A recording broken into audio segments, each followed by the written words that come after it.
Hello po sa inyong lahat mga ka-crypto. Ako po si Pinoy Crypto Trader at sa video na ito ay atin pong pag-uusapan ang tungkol dito kay WorldCoin. Kung saan ang sabi po rito ay WorldCoin hits major adoption milestone as price retains 11% surge. Kaya ayan, si WorldCoin daw po ay nagawa po niyang magkaroon ng isang major adoption milestone. At maliban po rito ay yung kanyang presyo ay nananatiling meron po siyang 11% na surge.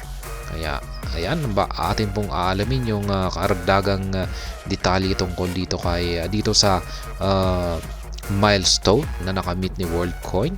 Pero bago po natin alamin yan ay nais ko lamang po munang bigyang linaw ang aking disclaimer kung saan ang nilalaman po ng video na ito ay hindi po ito isang financial advice. For education and information purposes lamang po ang layunin nito. Maliban po dito ay nais ko na rin pong magbigay babala na wala pong kahit anumang group chat ang Pinoy Crypto Trader.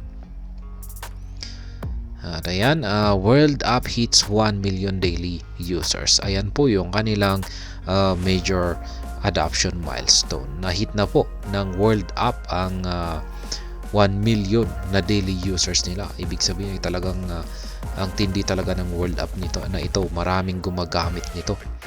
WorldCoin announced that its wallet World App has crossed 1 million daily active users this week. World App is the first wallet built on the WorldCoin project. Notably, the jump in daily users is a huge milestone for the digital identity and financial network. It is a testament that more individuals are getting drawn to the products and services that WorldCoin renders, including its orb scanning and verification tool.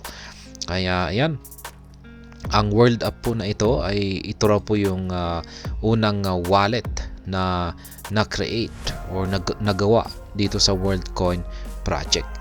At yan, mukhang ito po ay nagustuhan ng maraming tao. At kaya nagkaroon siya ng napakaraming mga users. Kaya ngayon ay kamakailan ay nahit po niya yung kanyang napakalaking milestone. Ayan, kung saan ay umaabot po ng 1 million yung kanyang mga daily active users sa loob lamang ng linggo na ito. In May 2023, WorldCoin introduced the World App, citing that it can be used to prove your personhood online with World ID. Claim your WorldCoin tokens and send digital money globally for free. Its introduction came around the time when Altman was seeking $100 million in funding to develop such innovative applications on WorldCoin. Kaya yan, yung World App na ito ay una po itong na-introduce nitong nakalipas na May 2023.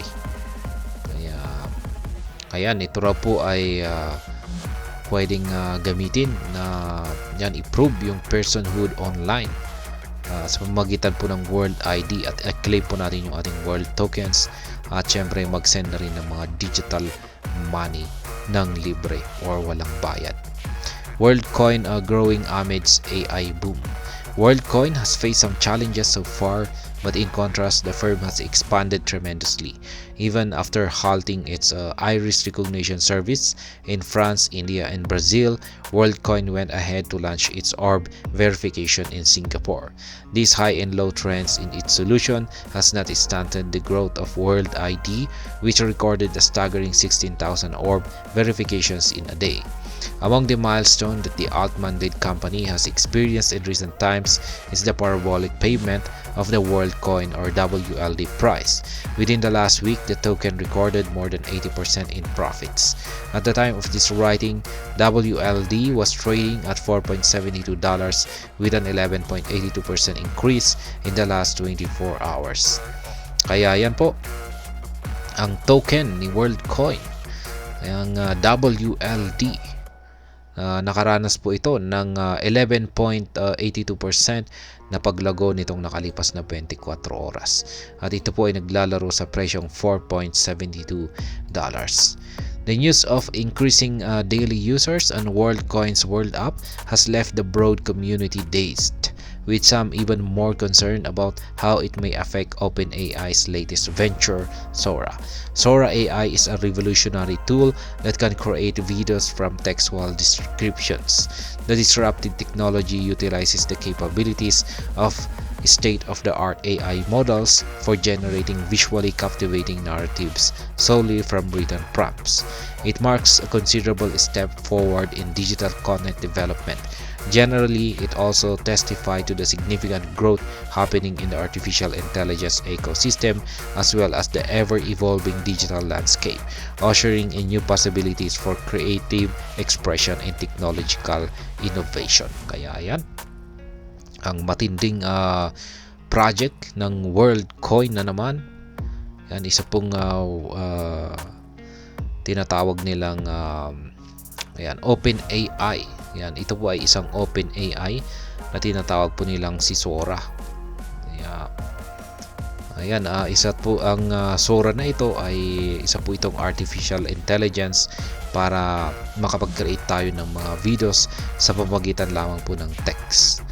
Yan, i-describe lamang natin kung ano yung gusto nating i-illustrate ng Sora AI na ito sa kanyang i-create na video. Kaya i-convert po niya yan. Kaya text, i-convert niya, gagawin niyang video. Kaya yan po ang Sora AI. Ayan, ang bilis po talaga ng development ng ating mga artificial intelligence.